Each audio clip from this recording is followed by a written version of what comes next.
Seja bem-vindo a mais um estudo 1189, hoje com o capítulo 2 de Tiago. Nós temos o tópico falando sobre proibida a acepção de pessoas e fé e obras. São dois tópicos muito interessantes abordados por Tiago para todos as 12 tribos dispersas entre as nações, ou seja, ele fala a judeus. Vamos orar antes de ler. Pai, estamos diante da Tua palavra e tudo que nós necessitamos é da instrução que vem do Senhor. Ainda que haja reflexão humana, conhecimento humano, compreensão humana, nós queremos nos aprofundar na Tua palavra e captar para nós aquilo que é uma instrução do céu para as nossas vidas. Então, se revela e fala aos nossos corações em mais essa oportunidade, em nome de Jesus. Amém. O interessante da palavra do Senhor é que cada vez que nós a abrimos e cada vez que nós nos deixamos ser expostos por essa palavra, algo de novo é aplicado na nossa vida. Porque de acordo com o momento que você estiver vivendo, a profundidade e a sua abertura para que essa palavra te mude, algo novo acontece. De verdade, que você permita que o novo do Senhor alcance o seu coração nesse momento. Vamos lá. Meus irmãos, como crentes em nosso glorioso Senhor Jesus Cristo, não façam diferença entre as pessoas, tratando-as com parcialidade. Suponham que, na reunião de vocês, entre um homem com anel de ouro e roupas finas, e também entre um pobre com roupas velhas e sujas. Se vocês derem atenção especial ao homem que está vestido com roupas finas e disserem, aqui está um lugar apropriado para o Senhor, mas disserem ao pobre, você fique em pé ali, ou sente-se no chão, junto ao estrado onde ponho os meus pés. Não estarão fazendo discriminação, fazendo julgamentos com critérios errados? Ouçam, meus amados irmãos, não escolheu Deus os que são pobres aos olhos do mundo para serem ricos em fé e herdarem o reino que ele prometeu aos que o amam? Mas vocês têm desprezado o pobre. Não são os ricos que oprimem vocês? Não são eles os que os arrastam para os tribunais? Não são eles que difamam o bom nome que sobre vocês foi invocado? Se vocês, de fato, obedecerem à lei do reino, encontrada na Escritura que diz, ame o seu próximo como a si mesmo, estarão agindo corretamente. Mas se tratarem os outros com parcialidade, estarão cometendo pecado e serão condenados pela lei como transgressores. Pois quem obedece a toda a lei, mas tropeça em apenas um ponto, torna-se culpado de quebrá-la inteiramente. Pois aquele que disse, não adulterarás, também disse, não matarás. Se você não comete adultério, mas comete assassinato, torna-se transgressor da lei. Falem e ajam como quem vai ser julgado pela lei da liberdade, porque será exercido juízo sem misericórdia sobre quem não foi misericordioso. A misericórdia triunfa sobre o juízo. Muito excelente essa instrução, que não haja parcialidade da nossa parte. Todas as vezes que eu me deparo com uma pessoa que está precisando, eu procuro dar às pessoas que estão ao meu redor aquilo que eu gostaria de fato que fosse me dado. Essa semana aconteceu isso. Eu estava indo para um local que eu gosto de comer quando eu estou em uma cidade vizinha, e tinha uma pessoa no lixo dessa padaria pegando sobras de comida. E eu vi de longe na hora que eu saí do carro e fui me aproximando, e a pessoa saiu limpando alguma coisa que ela pegou para comer no lixo. E ele olhou para mim e falou, você não compra um negócio para eu comer, não? A pergunta dele já foi na negativa. Ele tentou. E eu virei para ele e fiz assim. Ele estava um pouco distante, a uns 3 metros de distância, assim. Eu só fiz assim, que era um local escuro e tudo mais, e eu também não estava com o dinheiro na carteira, só ando com o cartão. E aí ele foi, e eu entrei no local, e ele ia embora. Aí eu falei, ei, espera aí. Aí o segurança foi atrás e falou, não, pode entrar. E aí ele entrou, eu fui lá, peguei um pão sovado bem grandão e tal, recém-feito, estava fresquinho. Aí peguei, esse pão aqui tá bom pra você? Aí ele tá. Mas tem como comprar um suco também? Aí eu fui lá, comprei um suco pra ele. Gastei menos de R$ 25, quase R$ 30 as duas coisas. E ele saiu muito feliz, e eu abençoei ele, e ele saiu dali com aquele alimento. Se nós não estivermos dispostos a olhar para aqueles que precisam ao nosso redor, não faz sentido carregar essa palavra.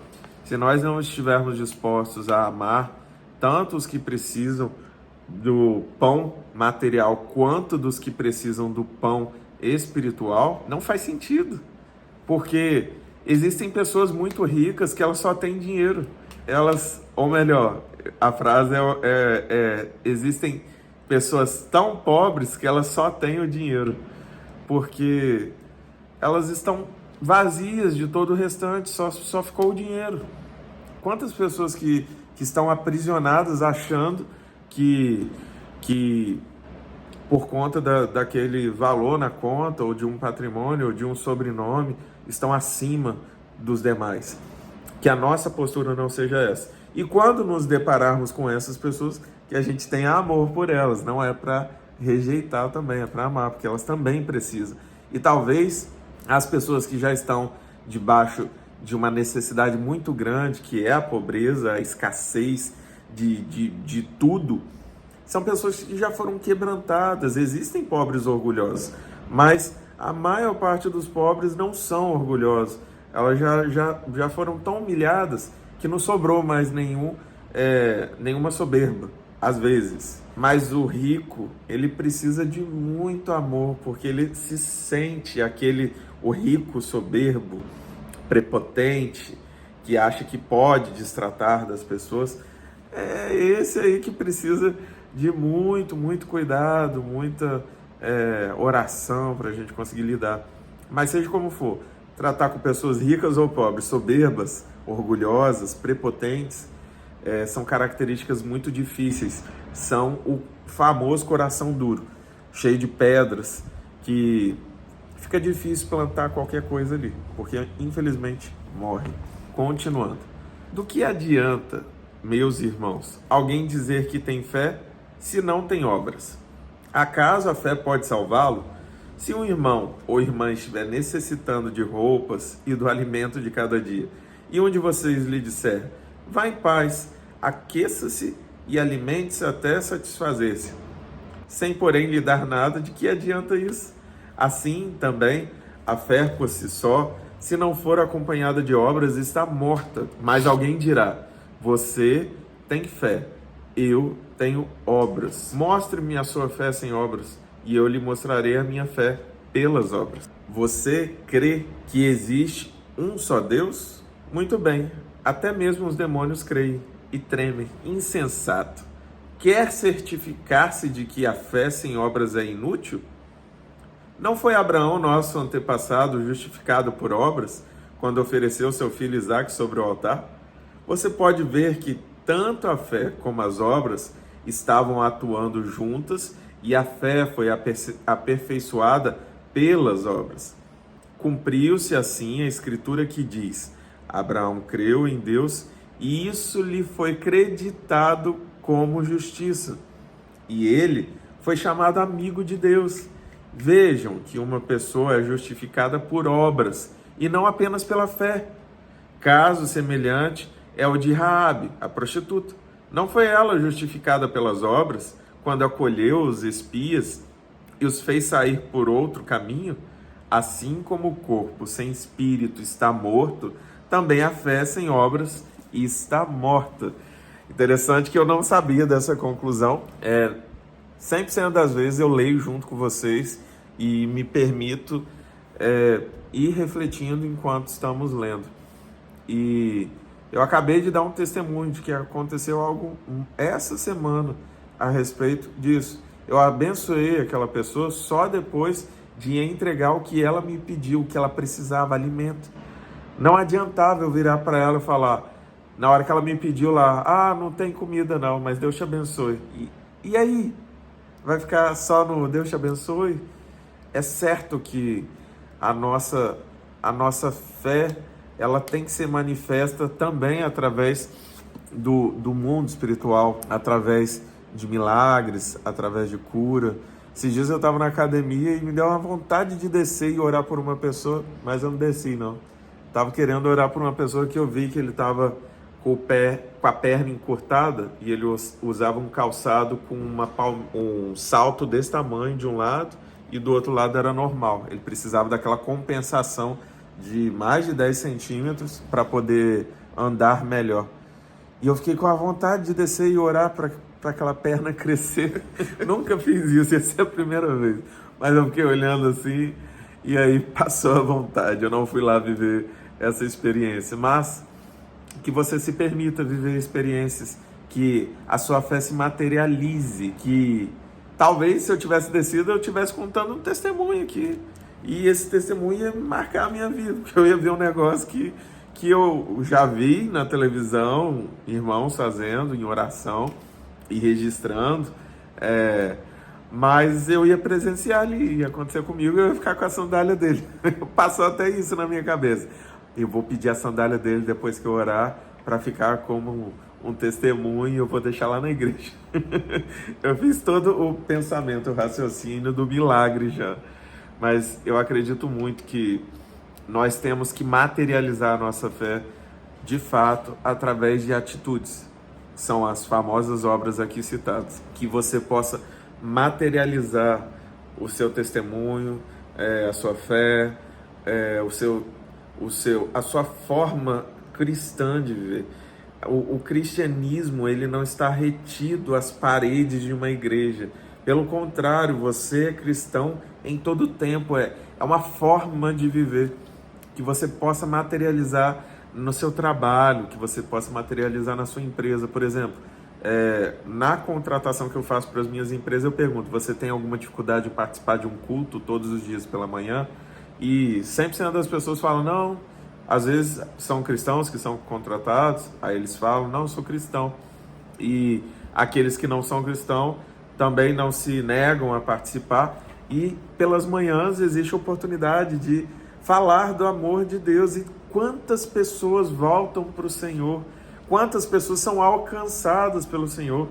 Um colaborador que saiu há alguns meses atrás falou, olha, foi aqui que eu aprendi a fazer esse momento com Deus e eu quero levar isso daqui. Era uma pessoa que não tinha princípios cristãos, mas aprendeu que pela manhã é importante dedicar essa parcela de tempo para o Senhor, através de um devocional. E nós dedicamos de forma breve, 15 minutos, e isso já existem anos que nós fazemos, décadas, que é feito dessa forma. E assim nós testemunhamos através de tantas formas. E que o nosso amor, o nosso carinho, a nossa dedicação, a nossa atenção para com as pessoas sirva a esse propósito. Que você olhe de fato para as pessoas e não passe o olho. Que você se importe de fato com as pessoas. Que quando você der um bom dia, você espere uma resposta que seja sincera. E que você questione preocupado. Você está bem? Eu sempre pergunto, se a pessoa falar, não estou, eu paro. E dou tempo a essa pessoa, porque se ela me der a oportunidade de ser bênção na vida dela, por que eu vou recusar? Que você seja luz por onde for, que você permita que essas obras sejam a prova da fé que você carrega e que você professa. Que o Senhor se faça vivo nos seus pensamentos e nas suas atitudes. O que eu desejo para você e para sua casa, que vocês sejam cheios de fé e cheios de obras que testifiquem dessa fé. E que a bênção do Senhor repouse sobre a sua mente, sobre o seu coração, sobre a sua vida, sobre o seu lar, em nome de Jesus. Se inscreva nesse canal, ativa o sininho para que você sempre seja notificado das nossas postagens. Participe do Estudo 1189, os capítulos anteriores, maratona, vai lá ver os capítulos, coloca no 2.0. Eu falo às vezes um pouco pausado, porque eu estou refletindo junto com vocês. Não tem problema colocar velocidade aí no vídeo, ajuda. Eu vejo muitos vídeos em velocidade, em especial leituras, audiobooks, e é muito bom, é muito boa essa ferramenta. Envie esse vídeo no seu grupo da sua família, para as pessoas que você ama, para os seus amigos. Compartilhe no grupo da igreja, que o Estudo 1189 possa edificar muitas vidas, assim como tem edificado a minha casa, a minha vida, a minha família. E é isso. Te vejo amanhã, meio-dia, aqui.